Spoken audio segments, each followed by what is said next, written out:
अस्सलामुअलैकुम वरहमतुल्लाहि वबरकातुहू। सब मुसलमान भाइयों को सलाम और हमारे नबी करीम ख़ातमुन नबी सल्लल्लाहु पर लाखों करोड़ों दुरूद सलाम। आज की इस वीडियो में हम क्लास 9th के जो है गैस क्वेश्चन हैं जो एक्सपर्टीज़ ने बताए हैं कि ये एक्सपेक्टेड है फेडरल बोर्ड के बोर्ड एग्ज़ाम में भी और ये प्री बोर्ड में इसमें भी। तो ये सारे क्वेश्चन इस वीडियो में हम करेंगे, सबको बताएंगे कौन सा लॉन्ग है, कौन सा शॉर्ट है, कौन सा एमसीक्यूज़ के लिए एक्सरसाइज है। उसके बाद हर चीज़ हर एस्पेक्ट को क्लियरली कवर करेंगे। तो इससे पहले question number national book foundation की जो बुक है उसका जो चैप्टर नंबर 1 है, इसके अंदर 1.1 जो है वो एमसीक्यूज़ के लिए, 1.2 जो है वो इम्पोर्टेंट है, पूरी इम्पोर्टेंट है, लेकिन अगर आप 4-5 कर लें तो वो भी बेटर है। 1.3 इसलिए नहीं है क्योंकि वो बच्चों वाले सवाल हैं, उसके अंदर इतने मुश्किल नहीं, एंड वाले हैं लेकिन वो इतने मुश्किल नहीं है। उसके बाद चैप्टर 2 है एक्सरसाइज नंबर 2.2, ये इसका क्वेश्चन नंबर 3, 4, 5 इंपॉर्टेंट है। उसके बाद जो है एक्सरसाइज नंबर 2.2, इसके क्वेश्चन नंबर 2 से लेके 4 तक इम्पोर्टेंट है। 2.5 कंप्लीट इंपॉर्टेंट है, लॉन्ग के लिए भी और शॉर्ट के लिए। लॉन्ग उसके एंड वाले हैं, बहुत इंपॉर्टेंट है वो। और 2.6 भी बहुत इंपॉर्टेंट है। उसके जो आखिरी वाला क्वेश्चन है वो तो ये प्री बोर्ड में भी आया है, प्री बोर्ड में खैर कह रहा हूँ, ये फिजिक्स में भी आया है, पीछे असेसमेंट से भी आया है, और उसके बाद जो फर्स्ट टर्म एग्जामिनेशन हुए थे 9th क्लास के उसमें भी आया है। उसके बाद जो सारे लॉज ऑफ लॉगरिथम है ना और उनके प्रूफ हैं वो सब याद करने हैं आपने सारे के सारे। उसके बाद रिव्यू एक्सरसाइज है 2.2 जो चैप्टर 2 है उसका क्वेश्चन नंबर 7 है। आपके एमसीक्यूज़ इसलिए मैंने नहीं बताया, एमसीक्यूज़ इसके इम्पोर्टेंट हैं लेकिन वो आसान है, अगर आप चैप्टर को बीच में से पढ़ेंगे तो आसानी हो जाएगी। उसके बाद चैप्टर 3 है, इसके अंदर चैप्टर 3 के अंदर 3.1, उसका क्वेश्चन नंबर 4 से लेकर 7 तक इम्पोर्टेंट है, लॉन्ग के लिए भी और शॉर्ट के लिए भी। उसके बाद ये 3.2 है, इसका क्वेश्चन नंबर 1, 2, 3, 4, 5, 6, 7 मतलब तकरीबन सारी इंपॉर्टेंट है क्योंकि इसमें काफ़ी ज़्यादा फार्मूलेज लग रहे हैं। उसके बाद 3.3 है, उसका क्वेश्चन नंबर 1 से लेकर 7 तक इम्पोर्टेंट है। उसके बाद 3.4 है, उसका क्वेश्चन नंबर 3 to लेकर 9 तक इम्पोर्टेंट है। उसके बाद चैप्टर नंबर 4 आ जाता है फैक्टराइजेशन वाला, उसके अंदर 4.1 और लॉन्ग शॉर्ट के लिए दोनों है, लॉन्ग के कम चांसेस है तो शॉर्ट के चांसेस है। क्वेश्चन नंबर 12 से लेकर 16 तक, 16 से लेकर 20 तक, 21, 22 ये सारे क्वेश्चन हैं। उसके बाद 4.2 में लॉन्ग के लिए इंपॉर्टेंट है ये 1 से लेकर 6 तक और 6 से लेकर 20 तक, मतलब कि पूरी 1 से लेकर 22 है ना टोटल, तो 20 तक देख लें। उसके बाद 4.3 क्वेश्चन नंबर 2 से लेकर 9 तक, लॉन्ग और शॉर्ट दोनों। उसके बाद जो है 4.3 जो है क्वेश्चन नंबर 2 से, अच्छा क्वेश्चन नंबर 4 से ले 4.4 जो है ना वो पूरी इंपॉर्टेंट है, उसमें कोई भी छोड़ने वाला नहीं है, छोड़ने के लायक नहीं है। उसके बाद जो 4.5 है वो 1 से ले कर क्वेश्चन नंबर 5 तक इम्पोर्टेंट है। उसके बाद क्वेश्चन नंबर 6 बहुत इंपॉर्टेंट है, पूरी इंपॉर्टेंट है लॉन्ग के लिए। और क्वेश्चन नंबर जो इसके अंदर सारे क्वेश्चन हैं ना, क्वेश्चन नंबर 1, 2, 3, 4 जितने भी हैं सारे इंपॉर्टेंट हैं। उसके बाद 4.7 है, इसके क्वेश्चन नंबर 1 to लेकर 16 तक इम्पोर्टेंट है क्योंकि वो इसमें वो काफ़ी कॉम्प्लिकेटेड से हैं। उसके बाद 4.8 का जो क्वेश्चन 3 और 2, 3, 4 है ना ये इंपॉर्टेंट है, बाकी कोई नहीं इतना इंपॉर्टेंट।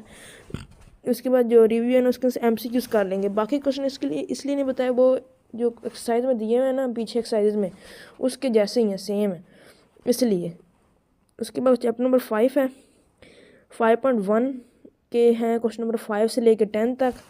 उसके बाद क्वेश्चन नंबर जो है 11 शायद है भी कि नहीं, उस ये जो इस 5.1 में से शॉर्ट वो आ सकते हैं, लॉन्ग की कोई चांस नहीं है, 10% चांस है।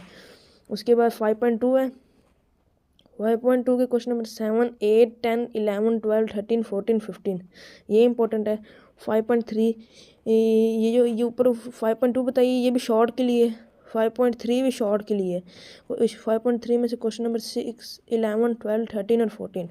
5.4 जो है वो लॉन्ग के लिए आ सकती है, उसके 40% चांस हैं। उसके अंदर क्वेश्चन नंबर 2 से लेके क्वेश्चन नंबर 12 तक। रिव्यू एक्सरसाइज में से अगर आप एमसीक्यूज मतलब कि पूरी रिव्यू एक्सरसाइज चैप्टर 5 की इंपॉर्टेंट है।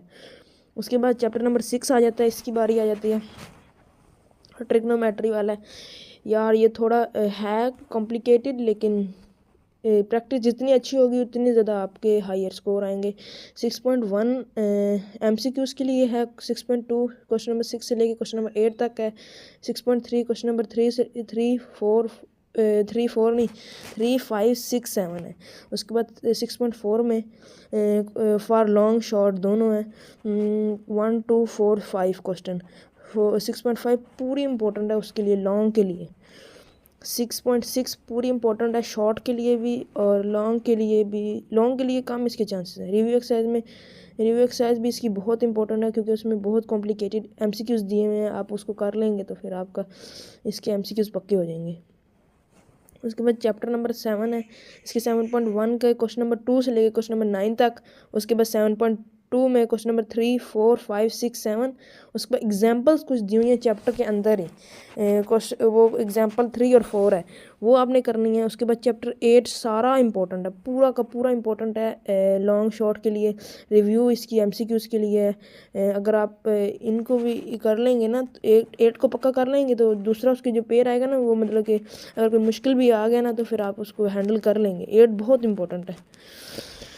उसके बाद चैप्टर नंबर 9 है। चैप्टर नंबर 9 के 9.1 जो है वो MCQs के लिए, 9.2 जो है क्वेश्चन नंबर 3 से लेके 11 तक वो इंपॉर्टेंट है।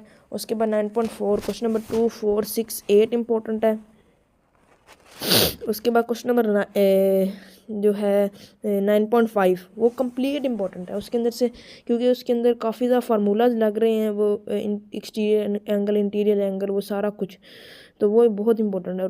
रिव्यू इसकी फुल इंपॉर्टेंट है। उसके बाद चैप्टर 10 की जो 10.1 है ना वो समेटिव है, और नहीं फॉर्मेटिव है, बल्कि वो 10.2 समेटिव है। लेकिन जो 10.1 है ना उसको करना इसलिए ज़रूरी भी है क्योंकि ना वो बेसिक्स है। अगर आप 10.2 भी कर लेते हैं ना पूरी 100%, तो आपकी फिर क्या कहते हैं हो जाएगी तैयारी पूरे चैप्टर की। उसके बाद चैप्टर नंबर 11 है। चैप्टर नंबर 11 में क्या कहते हैं क्वेश्चन नंबर चैप्टर नंबर 11 में 11.1 में क्वेश्चन नंबर 3 5 6 8 9 है।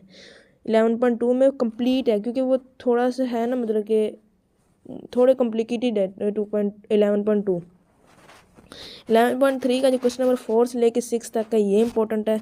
उसके बाद रिव्यू इसकी 2 3 5 7 9 6 ये वाले क्वेश्चन इंपॉर्टेंट है। अभी क्वेश्चन तो मैंने आपको बता दिए हैं, क्वेश्चन तो बता दिए हैं, लेकिन अभी आप तैयारी करना आपके हाथ में है।